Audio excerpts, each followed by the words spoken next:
আমরা আমাদের দাবি আদায় না হওয়া পর্যন্ত রাজপথ ছাড়ব না। আপনারা জানেন 2018 সালে বাংলাদেশের আপামর ছাত্র সমাজ জেল জুলুম বহু নির্যাতনের মধ্য দিয়ে আমরা বাংলাদেশের সরকারি চাকরিতে কোটা বৈষম্য দূর করেছিলাম।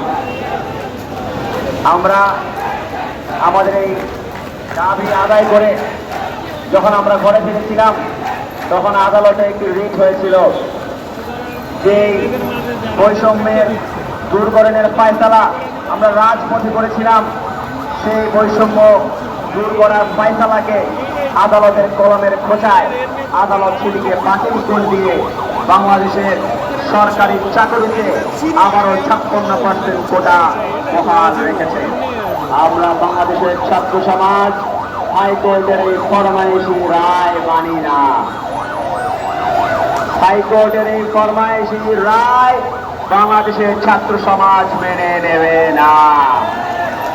বাংলাদেশের ছাত্র সমাজ চেয়েছিল বলেই 1952 সালে আমরা রাষ্ট্রভাষাকে আমাদের বাংলাকে আমাদের রাষ্ট্রভাষা